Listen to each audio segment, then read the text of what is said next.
Bonjour, nous allons enchaîner avec la deuxième partie de la section Travailler sur Hadoop. Et nous allons aborder le système de fichiers HDFS, ce système de fichiers qui en général dont les concepts de base étaient inspirés des systèmes de fichiers classiques FAT de Windows et UXT2 de Linux.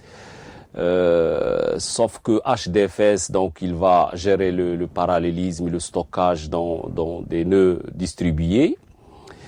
Et donc, il y a quand même certaines différences par rapport au système de fichiers classique, tel que par exemple un fichier qui est inférieur à la taille d'un bloc, il n'occupe pas tout le bloc comme en FAT ou UXT2.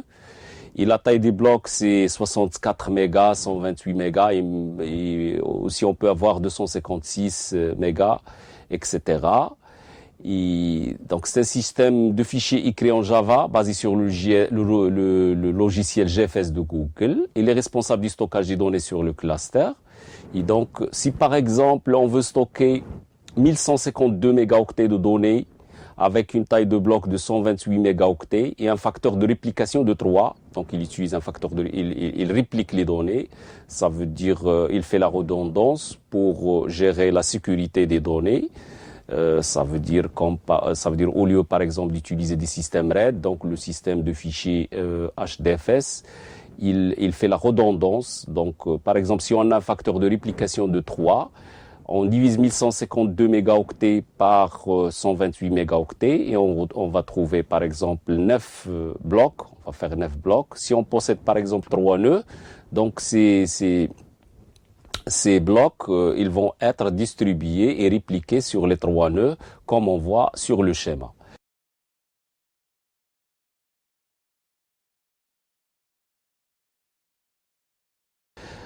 Par exemple, dans le nœud 1, on regarde le bloc A et qu'on regarde aussi dans la 4e position le bloc A et puis dans le bloc A en rouge aussi dans le nœud 3.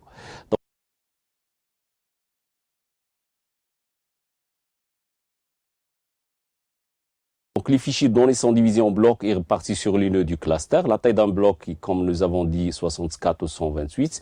Et chaque bloc, il est répliqué plusieurs fois. Par défaut, c'est 3.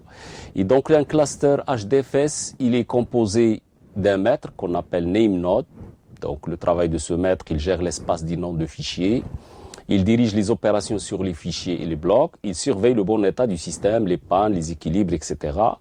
Et beaucoup d'esclaves, ce qu'on appelle les data nodes. Ces data nodes, ils stockent les données, les blocs, effectuent les opérations de lecture-écriture et effectuent les copies et réplications, bien sûr dirigées par le master qui est le name node. Le name node, c'est un point de défaillance unique. Ça veut dire si le name node tombe en panne, ça y est, le système il est arrêté. C'est pourquoi on fait un autre name node qu'on appelle secondary name node, management node, et qui en général stocke les métadonnées qui sont stockées dans le name node, en particulier 2 fichiers, un fichier edit log et puis un fichier fsimage. Ce sont des métadonnées qui vont permettre de retrouver les blocs à partir des noms des fichiers. Le name node, il détermine quel bloc constitue un fichier, sur quel nœud de données ces blocs sont stockés, puis communique directement avec les nœuds de données pour lire les données. On passe ici à quelques commandes de HDFS. Et là, on va retrouver pratiquement les mêmes commandes qu'on fait sur Linux. La commande cat, put, rm, copy, mkdir, etc. Et seulement ici, on commence par le nom HDFS, DFS, et puis on met la commande. Et donc, pratiquement, l'environnement, il va nous être familier puisque le terminal, pratiquement, c'est comme celui de Linux. Donc, merci pour votre attention. Cette partie de cette section est terminée et à la prochaine.